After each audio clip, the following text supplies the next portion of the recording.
Театр – это место обитания, где каждому помогают познать себя, открыть в себе то, что забито, задавлено суетой и банальностью нашей жизни. Для меня театр начинается не с вешалки, как у Станиславского. Для меня театр начинается с этики, прежде всего. Потому что это можно сравнить с артистами цирка, которые выступают на трапециях. Сколько такта, внимания, чуткости требуется, чтобы это все целое не рухнуло. А в национальном коллективе, тем более, наверное, нужно больше понимания, больше доброты, больше прощения. Он из замечательной плеяды юношей дальних селений. Народный артист Республики Северная Осетия Алания Алан Албегов родился в селении Заманкул. Его родители не имели отношения к искусству. Алан служит театру более 30 лет. Каждая роль как творческий вызов, а самый большой подарок – сияющие глаза зрителя и аплодисменты. Есть ли смысл выходить на сцену, если ты не хочешь изменить мир? Поменять что-то в душе отдельного человека. Спектакли с участием актера собирают полные залы, проходят с аншлагом. Алан Албегов силен не только как актер, но и как режиссер. Его творческий почерк узнаваем. О том, как не изменять себе, оставаться свободным, но при этом быть популярным и востребованным артистом. О творческом пути и театральном закулисье Алан Албегов расскажет сегодня. Театр – это храм искусства, но это еще и храм разрушенных иллюзий. Очень много таких судеб, которые искалечены, покалечены. Разные периоды бывают в театре, когда ты на взлете, и когда ты сидишь без ролей, когда у тебя ничего нету, и ты в отчаянии, а что все закончилось. И в этот период ты понимаешь, что нельзя быть зависимым. И так эта профессия очень зависимая. Но внутри я работаю с полным ощущением свободы, что в любой момент я могу встать и уйти из театра. В любой момент. Потому что это очень важно. Свободу чувствовать. Иначе будет очень сложно. Иначе все это тебя будет давить на тебя и очень плохо, плачевно закончится. Нужно работать свободно. Я не знаю, что со мной происходит каждый раз во время работы над той или иной ролью.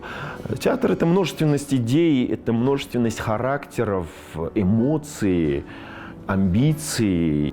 В театре нужно жить вместе, а значит, быть в одиночестве. Мое глубокое убеждение, что я сам не выбирал ничего. За меня выбрали где-то там. Что такое творческий человек? Это обычный человек, просто что-то капнуло ему на череп, и он зависим от этого. Он раб этого, он не может без этого. Я очень стеснительный человек в жизни, и, наверное, это от того, что я стеснительный, меня потянуло на сцену, потому что только там я чувствую себя свободным, раскованным, только там я могу себе позволить то, что я не могу позволить в жизни. Молод, рбал удмовал куш, уйтахт кана, одразер тайныш, мажин куши гараци, сарзинады, махабар тефакана, рашцина да иппатана, жон, сарсиди шама, самана, амакайтахай. Мне кажется, то, чем я занимаюсь в театре, это прежде всего познать самого себя. Иначе невозможно познать других людей, другие образы. Если ты не познал самого себя, как можно познать чужую душу, чужой характер? И прежде всего для меня это исследование и познание себя самого. Актер обязательно душевед, потому что мы этим и занимаемся, исследованием глубин человеческой души.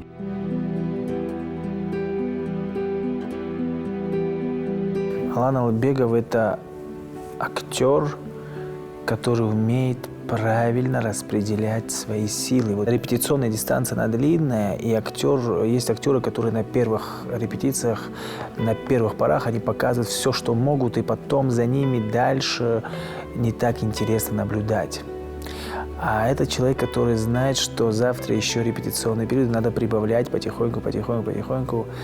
И к финишу он всегда подходит как настоящий спортсмен, как настоящий... Я всегда театр сравниваю с спортом. Он подходит в форме, в идеальной форме. Актерская профессия, она зависимая профессия, наверное, самая зависимая профессия в мире, потому что ты зависишь от всех, от режиссера, потому что ты хочешь сыграть эту роль всю свою жизнь, мечтаешь об этом, но тебе ее никогда не дадут, дадут другому актеру. Ты зависишь от партнера, ты зависишь от костюмера, от бутафора, от всех. И это нужно понимать, с этим нужно соглашаться. Ты ненавидишь эту зависимость, но ты не можешь без нее. Это одно удовольствие работать с ним, работать с очень интеллектуально сильным актером, который заставляет тебя, как режиссера, мыслить по-другому. И еще очень-очень важный момент. Что бы ни предложили актеру Алану Албегову, он всегда это делает. Он дает возможность режиссеру самому принимать решение, правильно эта мизансцена выстроена или неправильно. Он его делает на 5, и тогда режиссер принимает решение, оставлять эту мизансцену или не оставлять. Это такое уважение к режиссеру, уважение. Мне везет с тем, что в театре есть такой актер, на которого ты можешь поставить. Ричарда III, он недавно сыграл короля Лира. Это такие большие, огромные работы, столкнуться с Шекспиром. Когда есть мыслящий актер, когда есть актер-работяга, и ты вот делаешь такое пожелание, Алан, вот здесь бы мне хотелось, чтобы это было сделано именно так. И вы будьте уверены, что на следующей репетиции, на следующем спектакле актер Алан Албегов не забудет то, что его попросил режиссер. Он не забудет, он сделает именно то, что вы его попросили. Это такой чистоплотный человек по отношению к друзьям, по отношению к работе, к своей профессии, к своим студентам. Есть режиссеры-диктаторы. Не могу сказать, что это плохо. Я, как актер, только должен оправдать эту диктатуру. Если режиссер понимает четко, чего он хочет, что он хочет сказать, куда он ведет этот творческий коллектив в этом спектакле, и что он хочет сказать этим спектаклем, то у меня были режиссеры-диктаторы, и я считал, что это одни из лучших спектаклей. Говорили именно вот так. Они выходили и показывали, как нужно играть. Есть режиссеры, которые вместе с тобой в соавторстве сочиняют спектакль, и это тоже здорово. Главное, чтобы было понимание. Главное, чтобы была цель, куда мы идем, что мы хотим сказать тем или иным спектаклем. Знаете, есть вопрос такой, с каким ты бы деревом сравнил человека. И вот он, в принципе, мне почему-то напоминает березку. Вот он вроде такой хрупкий, вроде такой скромный, но при этом его сломать очень тяжело. То есть практически невозможно. И при этом, когда горит береза, она дает много жара. А вот Алан, он человек, который горит, дыма от него немного, точнее его нет, а вот жара от него людям передается тепла очень-очень много. Вот в этом смысле вот он для меня такой человек, который искренний, очень надежный и очень такой тихий, спокойный. То есть его всегда бывает очень не хватает, его всегда мало. Это человек какой-то с другой планеты, такое ощущение, что, действительно, случайно сюда попал, как-то забрел. И вся вот эта его странность, вся вот эта его талантливая странность, еще раз хочу сказать, она должна быть как-то, не знаю, Но мне всегда хотелось его оградить от чего-то такого, чтобы он занимался исключительно профессией, да, и больше ничем. И все эти его странности, они были реализованы и воплощены в эти бесконечные образы, которые он должен был сыграть с моей точки зрения. И которые он играет, да, и понятно, и сейчас. Но все-таки вот основное, что мне хотелось бы сказать в связи с Аланчиком, что вот таких людей, их надо как-то, наверное, какие-то специальные условия создавать, потому что артист – это вообще такой штучный товар, большой артист. А я считаю Албегова большим артистом, и ему необходимы особые условия. Я не знаю, эти люди должны быть полностью, мне кажется, освобождены от каких-то бытовых проблем, от каких-то навязанных им обществом обязательств, что ли.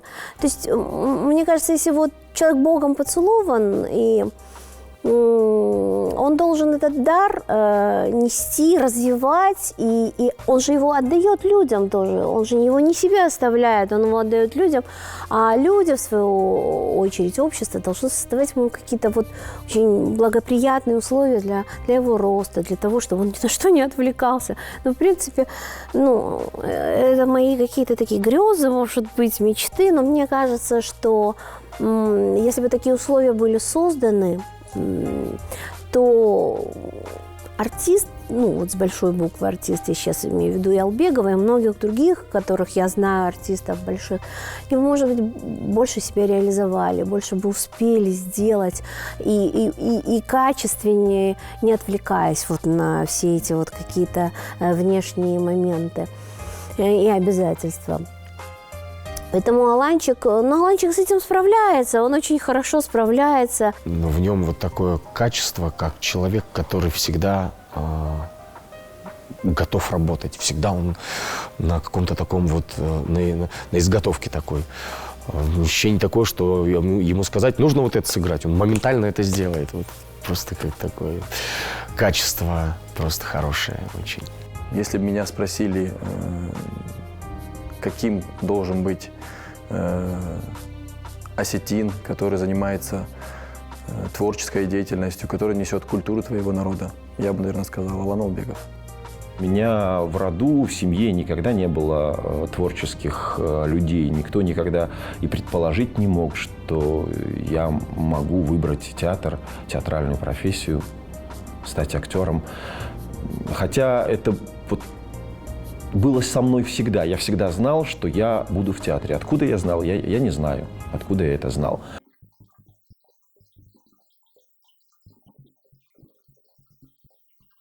Я родился в замечательном селе Заманкул. До сих пор для меня каждый камушек, каждый кустик очень дорог в этом селе. И пусть не так часто я бываю в Заманкуле, но я знаю, что есть родное местечко, отцовский дом, куда я всегда могу вернуться.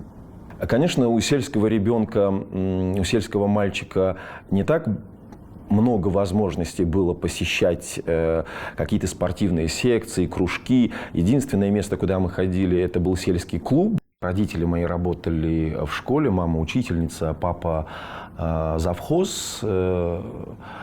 И нужно было вставать в 6 часов утра, а то и раньше, ухаживать за скотиной, за живностью домашним, потом готовиться к школе. Благо, школа совсем рядом была, школьный звонок был слышен к нам во двор, поэтому можно было за полминуты перебраться через огороды и оказаться в школьном дворе. Яркие детские впечатления, когда тебя в 4 утра будет отец, летом, каникулы, и нужно идти на сенокос. Естественно, подростку хочется спать, но надо идти на сенокос вместе с отцом, вместе с другими ребятами. И вот в грузовике мы едем на поле, на холмы, чтобы косить сено, собирать сено, готовить сено. И тебе открывается рассвет утренний, ты наблюдаешь за этой уникальной, удивительной природой нашей. И все это остается вместе с тобой навсегда, на всю оставшуюся жизнь. Хотя ты понимаешь, ты подросток, тебе хочется спать. Но когда вот эта природа, ты сливаешься вместе с природой, ну, ничто не сравнится с этим. После школы я поступил на исторический факультет, проучился там 3 года, и когда благодаря Ахурбеку Алихановичу Магомедову, ректору тогдашнего университета, и благодаря Валерию Заурбековичу Цареву открыли кафедру театрального искусства, я уже забрал свои документы и подал их, вот снова поступал. Хотя я не был уверен, что я поступлю. Ну, волею судеб, наверное, я оказался там. Все это было втайне от родителей, потому что я еще пытался на первом курсе как-то перестроиться на другой путь, но они настояли на том, чтобы я закончил исторический факультет. Обещал им, но не сдержал обещание свое. Наверное, вот это событие прежде всего, потому что здесь уже я сам решал, кем мне быть дальше в жизни. Вопреки наставлениям родителей и родственников.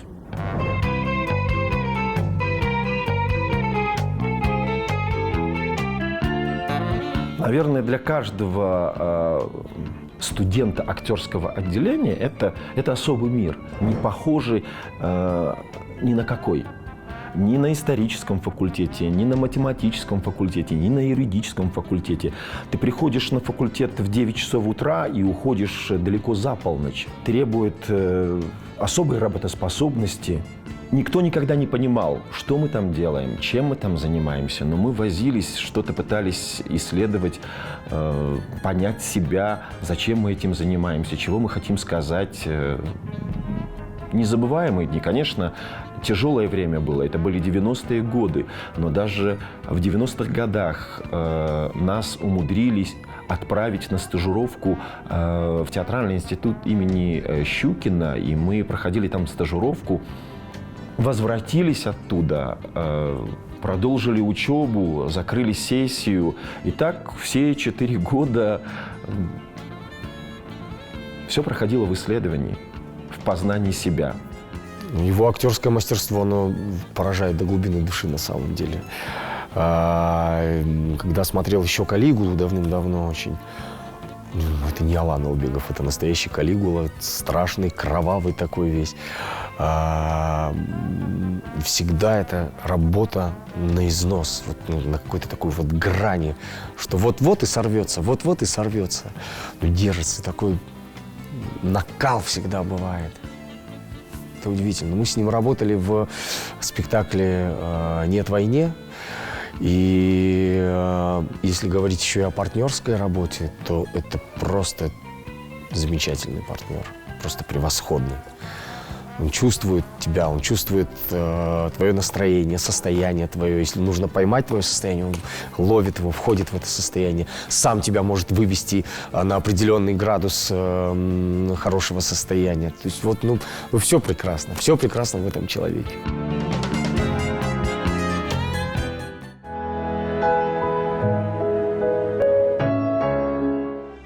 Расскажу удивительную историю. Еще в школьном возрасте я написал письмо Зое Николаевне Дауровой. Она работала режиссером на телевидении. И в конце 80-х годов, если я не ошибаюсь, это был 88-й год или 87-й год, она снимала передачу «Невжаг нахожна». Наш язык, наше богатство. И в этой передаче участвовали 2 школы. Наша Заманкульская школа и средняя школа селения Бруд. И как-то я вот решил написать письмо, что хочу стать артистом. Она откликнулась на мое письмо, прислала на мой сельский адрес, пригласила к себе домой. И впервые в жизни я переступил порог Гостинского театра вместе с ней. До сих пор помню, это спектакль «Суд». Дома хранится этот пригласительный билетик. Она завела меня за кулисы Осетинского театра в антракте. Конечно, для меня это были небожители. Бимбулат Ватаев, Кошта Асланов, Николай Саламов. Все они участвовали в этом спектакле, и для меня это было огромное потрясение. Все это осталось до сих пор со мной и, наверное, будет со мной всю оставшуюся жизнь. Я себя считаю счастливым, потому что я застал хвостик кометы, улетающей кометы, где еще те великие, на самом деле великие, и Бимбулат Ватаев, Орзет Алихановна Бекузарова, Тереза Кантемирова, Николай Саламов, Костя Берагов. Все они здесь. Это была великая школа. Как-то под конец жизни, время так быстротечно, так меняется все. Под конец жизни Орзета Алихановна сидит на вахте, я ее обнимаю, здороваюсь. Как вы, Орзета Алихановна? Она так на меня посмотрела и говорит: да вот, пришла в ваш театр. Это было так больно, что-то там защемило внутри. Но театр вот живой организм. Живой организм, мы должны об этом помнить и никогда не забывать. Но время идет вперед, появляются другие поколения, и за нами сегодня уже совершенно другое, молодое поколение. И каждое поколение должно сказать свое слово, иначе оно останется безмолвным. И для нас это было важно — сказать свое слово.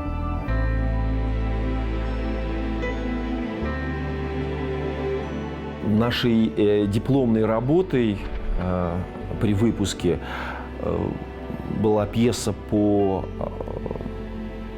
великому испанскому драматургу Гарсиа Лорка «Кровавая свадьба». Это была и дипломной работой Изабеллы Геннадьевны Каргиновой. Ставили это мы в молодежном театре у Анатолия Ильича Галаува. Делали все своими руками, абсолютно. Красили, белили, что-то мастерили. Незабываемый период работы над этим спектаклем. Это моя первая большая роль, первый выход на такую большую сцену. Потом, как только я пришел в Осетинский театр, это была драматургия Исаака Гогичева, любимая песня.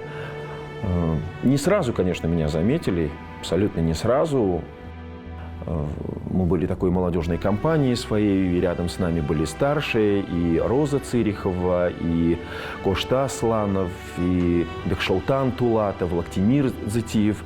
Потом был ввод в спектакль Георгия Хугаева, незабвенного Чепина. Он сам был режиссером, меня вводили на одну из ролей. И вот тогда он меня заметил и обещал, что в следующем спектакле даст мне роль. Он сдержал свое слово. Следующий спектакль — это была великая пьеса Дельмара «А дальше тишина». В нашем театре спектакль назывался «Мать и отец». В главных ролях Зайрат Хапсаева и Ахшарбек Бекмурзов. Я играл младшего сына. И вслед за этим он мне дал большую роль, поставил спектакль на меня. Это «Последний уличный бродяга» Антонио Вивиани. Вот, наверное, как-то так вот моя творческая жизнь потихоньку в Осетинском театре, и не только в Осетинском театре, стала на путь развития.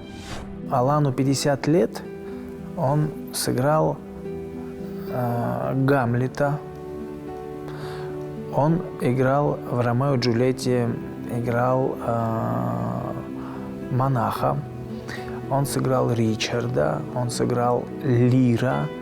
Вот сейчас надо подумать, что надо предложить этому человеку, чтобы его заинтересовать. Но, зная его как актера, который может сыграть как Лира, так и может сыграть шестой гриб в седьмом ряду, я сейчас к слову говорю, вот где-то там, это его, опять-таки, актерское, это воспитание актерское, что для него не обязательно, чтобы это была главная роль. Главное, что он занят, он работает, он в коллективе, он в театре. Дальше будем думать. Я считаю себя счастливым человеком в творчестве, потому что очень часто мечталось о каких-то ролях, и они сбывались. Они сбывались даже тогда, когда я уже перестал мечтать о них. Говорят, там каждый артист мечтает сыграть Гамлета. Ко мне Гамлет пришел, когда я уже и не думал, что я сыграю Гамлета. Но Гамлет — это уже и не пьеса, наверное, такой основной театральный миф. И в случае удачи тебе гарантировано вхождение в театральную историю. Я счастлив, что я сыграл, и это мой Гамлет, совершенно другой, не похожий ни на чей. До меня в Осетинском театре играл незабвенный Анатолий Дзываев, и это говорят и театральные критики, и артисты, которые видели этот спектакль. Очень хороший спектакль. К сожалению, я не видел, не застал этот спектакль. Спектакль в постановке Тамерлана Дзуцева, он был сразу после трагических событий в Беслане, и было особое восприятие этой пьесы, этого образа, особый нерв какой-то, потому что и действие у нас происходило на кладбище, буквально на могильных плитах. И поэтому ощущение было особо трагическое в этом спектакле. В студенчестве я мечтал о «Калигуле» Альбера Камю. Удивительная пьеса экзистенциальная, но никогда бы не подумал, что эта пьеса может появиться в Осетинском театре. И вдруг Асланбек Галауов ставит дипломный спектакль Альбер Камю «Калигула». И здесь тоже опять это вот мистика. Я оказался на этой роли, я счастлив, что соприкоснулся с этим материалом. Любимые роли, они не обязательно главные. Они не обязательно главные. Я очень люблю работать в характерных, эпизодических ролях. И таких ролей у меня тоже очень много было. И не менее любимы они. Каждая роль, каждый образ оставляет свой отпечаток. Естественно, есть пьесы, есть роли, которые, если я сейчас скажу, что я их не особо люблю, у меня есть очень много вопросов к таким постановкам, к таким ролям, которые вот они со мной. Но возникает очень много вопросов. Ты каждый раз говоришь себе, можно было сделать лучше. А вот как лучше в искусстве, оно же безгранично, и ты думаешь, отыграл спектакль, идешь домой, и такое непреодолимое желание вернуться и сыграть по-другому, сыграть снова. Потому что ты понимаешь, что вот есть какая-то неудовлетворенность в этом.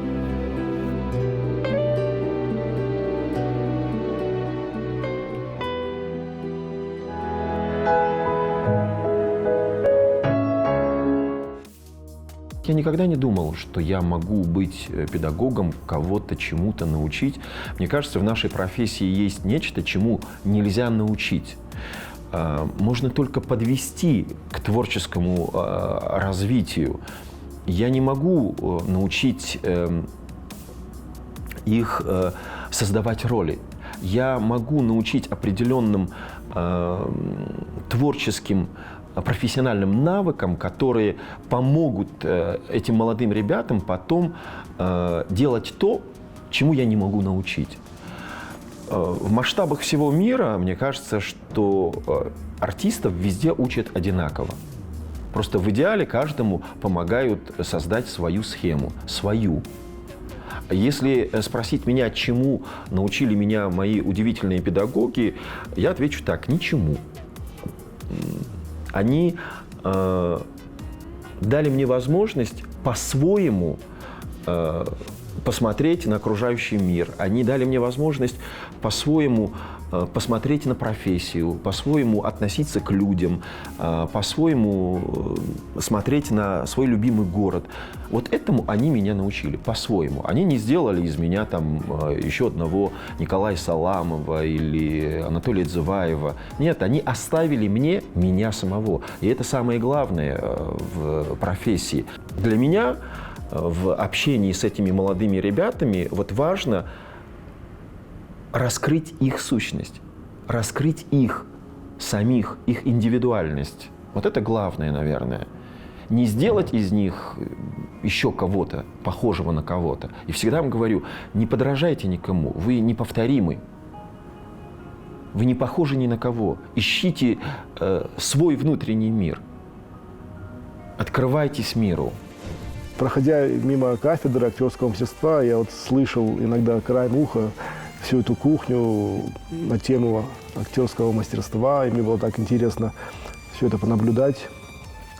И как-то однажды я набрался смелости, мы были уже в принципе с ним знакомы, и Алан, а можно я буду иногда приходить на ваши занятия, просто посмотреть издалека? И на что он согласился, о чем сильно удивились его студенты, потому что он, в принципе, никогда не позволял быть посторонним там. Я начал туда захаживать иногда со своей маленькой племянницей, которая уже тоже выросла.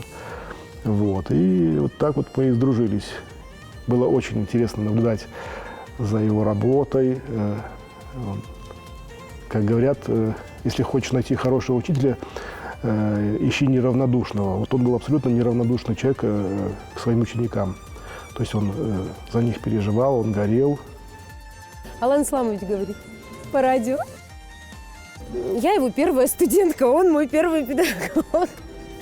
Вот. Педагогом он был жестким, требовательным. Он был очень жестоким. Потому что, будучи студенткой 4-го курса, я пошла в деканат забирать свои документы. Он мне сказал о том, что я профнепригодная актриса. Вот. И я пошла в деканат со слезами. Меня встречает тогда Вика Басиева. На тот момент она была замдекана факультета. И она мне говорит, а что случилось? Я говорю, мне Алан Исламович сказал, что я профнепригодная. Она говорит, да? А чего это он тебя до 4-го курса дотянул, и только сейчас он тебе говорит о том, что ты профнепригодная актриса?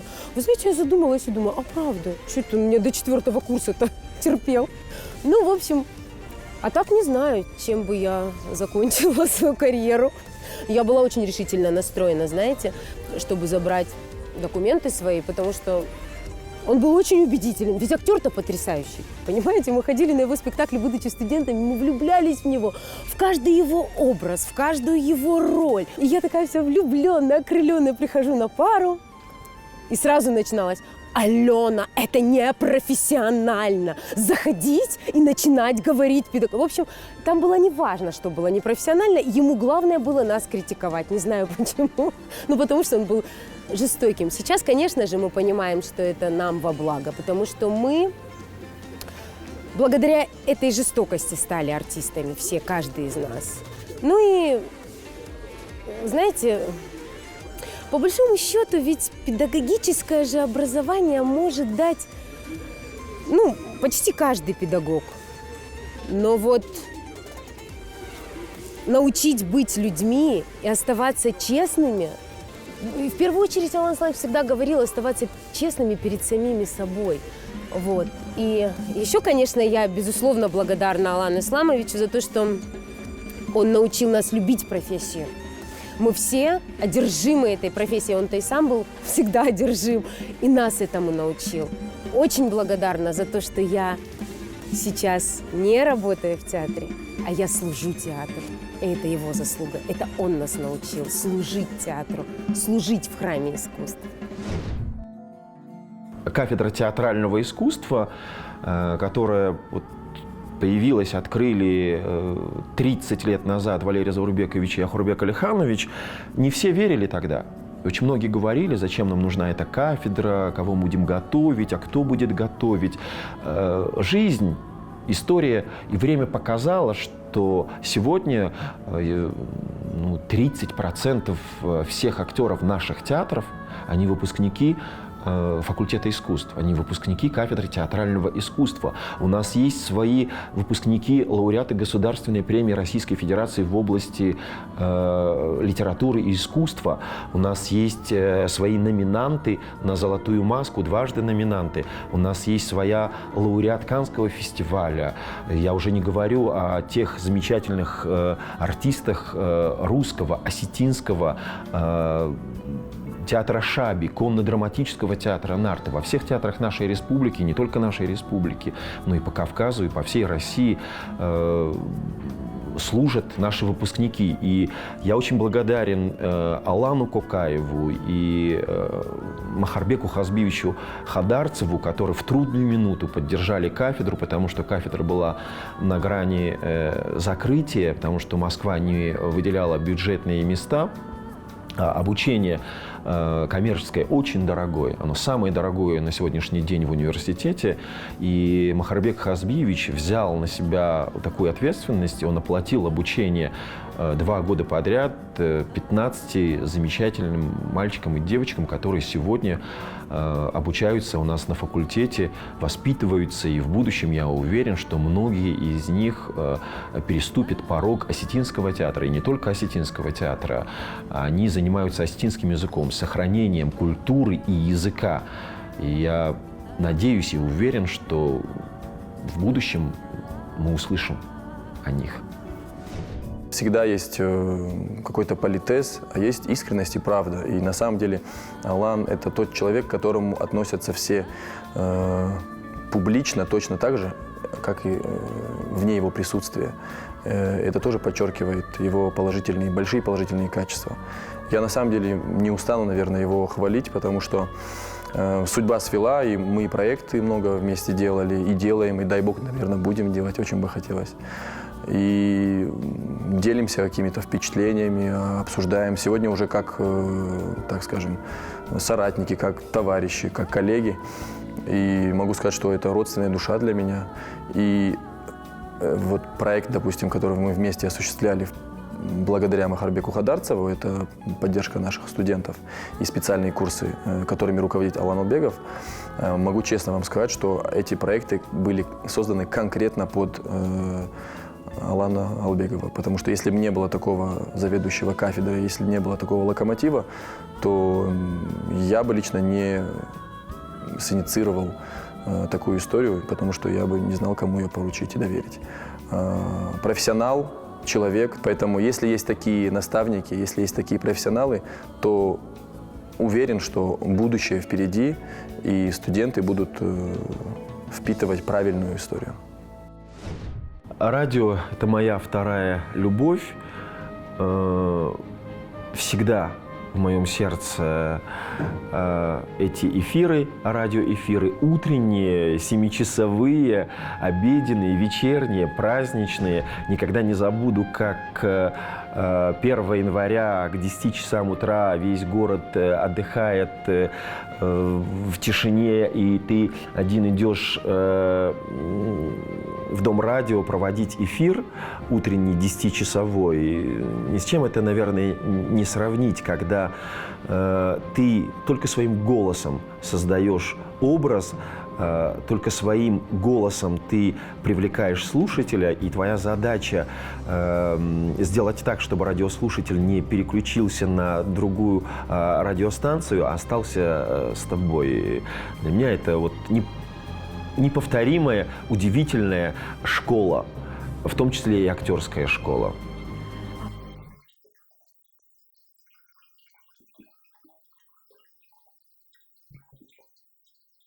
В какой-то период жизни я был абсолютно уверен, что самое главное в моей жизни – это театр, это творчество, это искусство.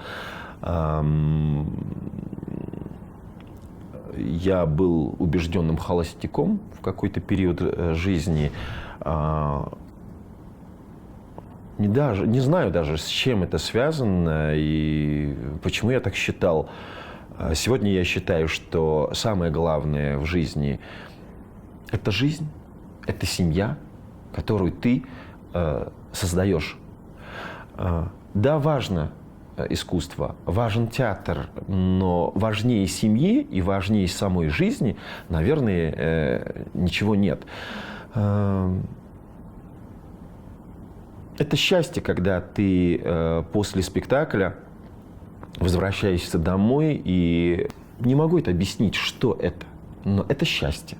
Это счастье возвращаться к себе домой, в свою семью. Наверное, нет идеальной модели семьи, и вопрос тоже возникает, нужна ли она, идеальная модель. Говорят, что идеальная модель – это когда есть полное взаимопонимание. Но для меня любовь проявляется и в раздражении, и в каких-то других моментах, и в упреках любовь может проявляться. Главное, чтобы найти баланс какой-то в отношениях, чтобы давать друг другу возможность развиваться.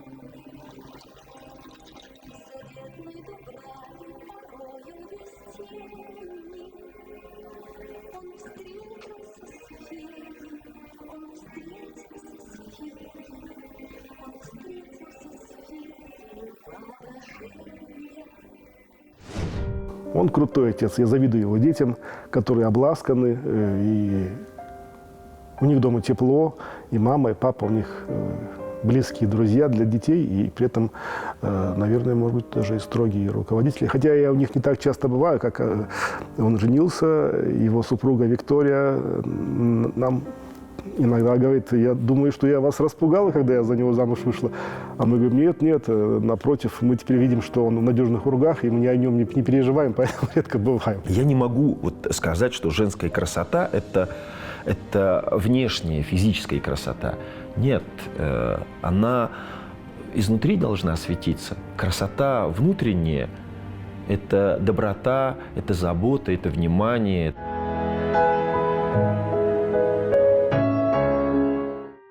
Если бы в мире не было театра, мне кажется, ничего бы не изменилось. Ведь по статистике в театр ходит 1% людей.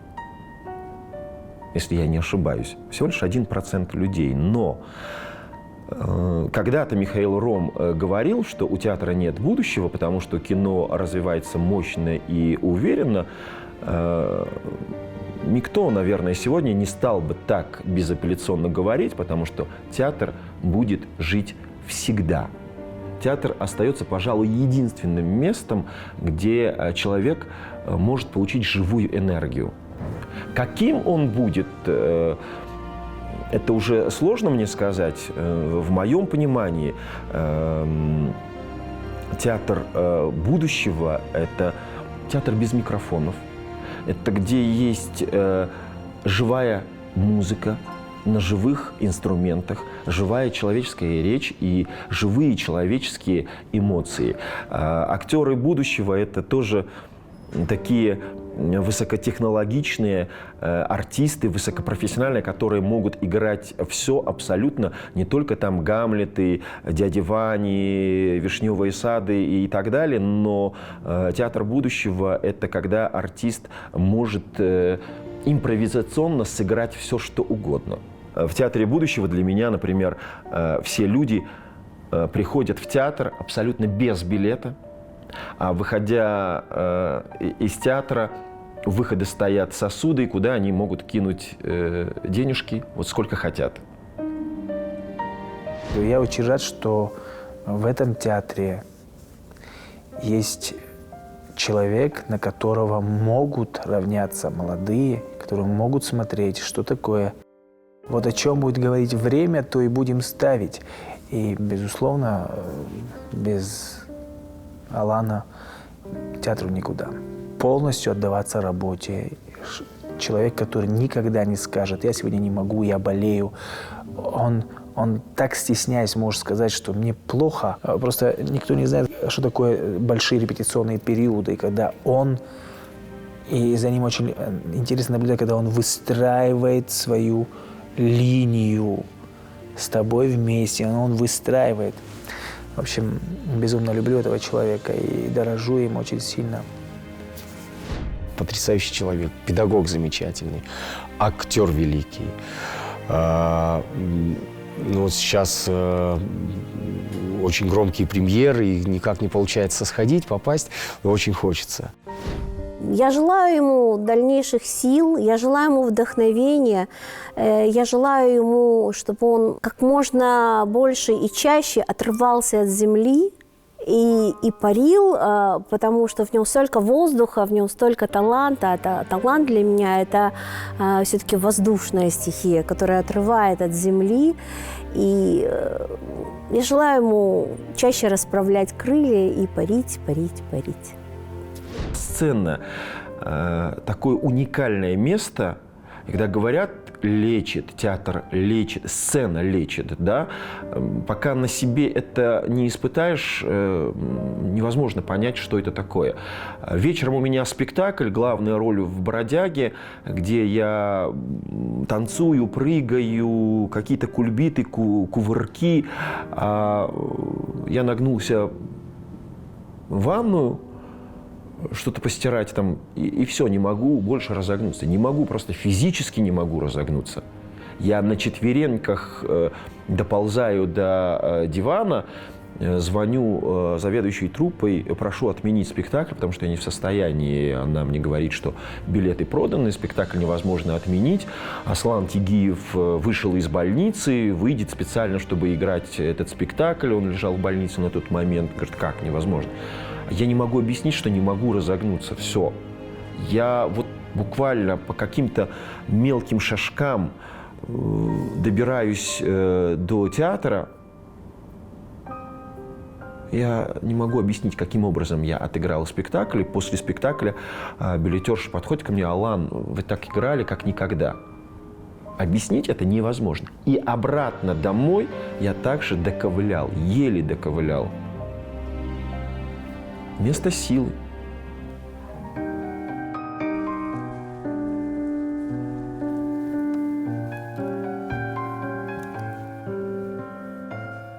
Маирштон. Кубав шадин, аж жарный давол. Аж райгурттан да жардае. Да сарая саран.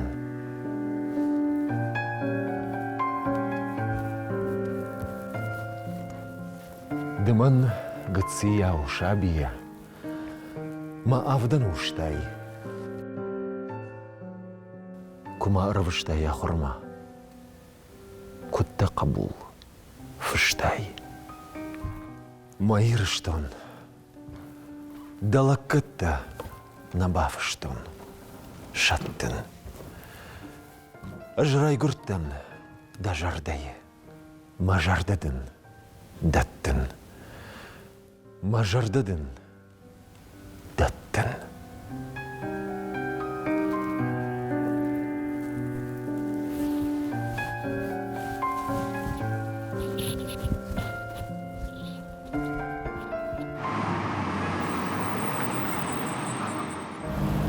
Дхонышман да дидинак. Маудан уйва ахсон. Кубакаун да харжаган. Артониума. Артон.